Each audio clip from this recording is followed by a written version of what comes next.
ये पर्दा हटा दो, जरा मुखड़ा दिखा दो। Hello guys, welcome back my mister Singh channel. एक फूल दो माली 1969 में बनी हिंदी भाषा की फिल्म है। इसका निर्देशन देवेंद्र गोयल द्वारा किया जाता है। इसकी प्रमुख भूमिकाओं में संजय खान, साधना और बलराज साहनी ने निभाया है। एक फूल दो माली फिल्म की शुरुआत एक बुरी खबर से होती है। एक डॉक्टर ऑपरेशन थिएटर से बाहर आता है और परेशान कैलाशनाथ यानी कि बलराज साहनी को बताते हैं कि उसका बच्चा और पत्नी बच्चे के जन्म के साथ ही मर गई है। कैलाशनाथ यह सुनकर सदमे में बेहोश हो जाता है और सीढ़ियों की 2 मंजिलें नीचे गिर जाता है, जिसके परिणाम स्वरूप वह नपुंसक हो जाता है। डॉक्टर यह कहकर शुरू करता है कि कैलाशनाथ कभी पति नहीं बन सकता और फिर वह इसे बदल देता है और कहता है कि वह कभी पिता नहीं बन सकता।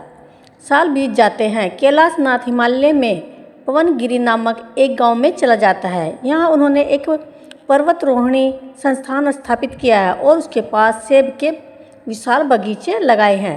संस्थान में एक छात्र अफ्रीका से आता है और जल्दी ही उसका सामना सोमना यानी कि साधना नामक एक गांव की लड़की से होता है। सोमना और उसकी माँ दुर्गा खोटे कैलाशनाथ की संपत्ति पर रहती हैं, उसके बगीचों की देखभाल करती हैं। अमर और सोमना के बीच बचकानी नोकझोंक होती है।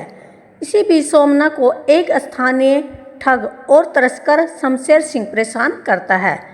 अमर सोमना को मुसीबत में डालने के लिए कैलाशनाथ के बगीचे से सेब चुराता है और फिर सोमना उसके कमरे में घुस जाती है और उसका सारा सामान लेकर भागने की कोशिश करती है।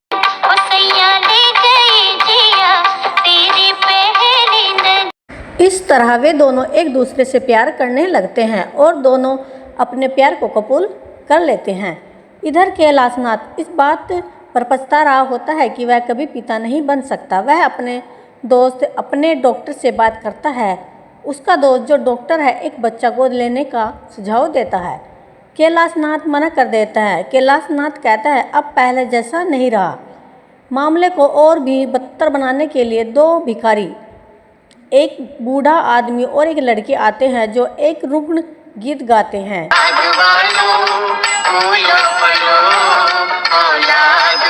जिसमें बच्चों के साथ धन्य लोगों से गरीबों को उदारता से दान देने का आग्रह करते हैं। यह गीत कैलाशनाथ को बहुत परेशान करता है। कैलाशनाथ को जब पता चलता है कि अमर और सोमना एक दूसरे से प्यार करते हैं और वह सोमना की मां से इस शादी से राजी होने को कहता है। सोमना की मां मान जाती है और एक गाने में सोमना गहरे नारंगी रंग की असामान्य रूप से छोटी पोशाक में इधर उधर घूमती है। जैसे ही गाना खत्म होता है तब तेज बारिश हो जाती है और अमर और सोमना एक गुफा में शरण लेने के लिए चले जाते हैं और दोनों के बीच शारीरिक संबंध बन जाते हैं। दूर अफ्रीका में अमर के माता पिता सोमना की तस्वीर देखकर बहुत खुश होते हैं और शादी की योजना बना रहे होते हैं।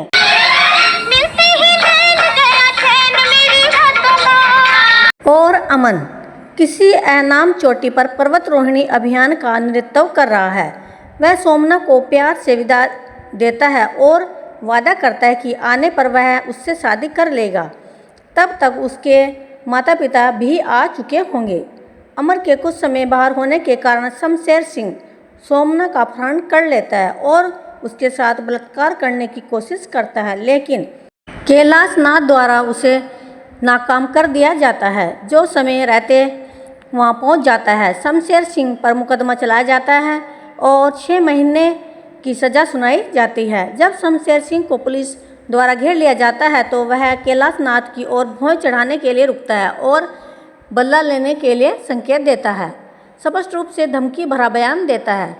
पहाड़ी से दूर सोमना क्लिनिक पर पहुंच जाती है। वहां एक डॉक्टर एक युवा महिला के लक्षणों पर चर्चा करते हुए और फिर गर्भवती होने पर महिला को बधाई देते हुए सुनती है। सोमना को निराश के साथ एहसास होता है कि उसके लक्षण दूसरी महिला के समान है, इसलिए वह भी गर्भवती है और फिर हिम श्रृंखला के रूम में आपात आती है। अमर उन 4 पर्वतारोहियों में से एक है जो बर्फ के नीचे दब गए हैं। जब सोमना को पता लगता है तो वह आत्महत्या करने की कोशिश करती है, लेकिन कैलाश नाथ उसे बचा लेते हैं और शादी के लिए कहते हैं और वह सोमनाथ से वादा करते हैं कि उसकी शादी केवल नाम की होगी।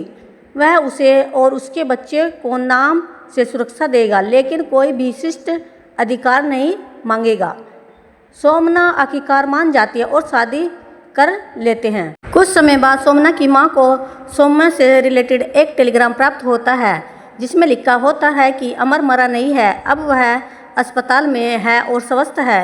बूढ़ी औरत सोमना की शादी को बचाने के लिए एक तरफा फैसला लेती है और अमर को यह बताने के लिए चली जाती है कि सोमना की मृत्यु हो गई है। यह सुनने के बाद कि वह मर गई है, अमर इतना दुखी और हैरान होता है कि वह अफ्रीका चला जाता है। सोमना को एक बच्चा होता है और कैलाश नाथ उस बच्चे से बहुत प्यार करता है। वह उसे अपना बेटा, अपना वारिस समझता है। 6 साल बीत जाने के बाद सोमना का बच्चा बॉबी कैलाश नाथ की आंखों का तारा है। भिखारी फिर से वापस आ गए हैं, जो कैलाश नाथ और उनके प्रति अधिक दयालु है। कैलाश नाथ अपनी पत्नी सोमना और बेटे बॉबी के साथ बहुत अच्छे से जीवन यापन कर रहे हैं, लेकिन अचानक अमर पर्वतगिरी लौट आता है और कैलाश नाथ दिल्ली में रहता है। बॉबी कौन है यह जाने बिना ही अमर उससे बहुत अधिक प्यार करने लगता है और एक दिन अचानक बॉबी उसे अपनी मां से मिलाने के लिए ले जाता है।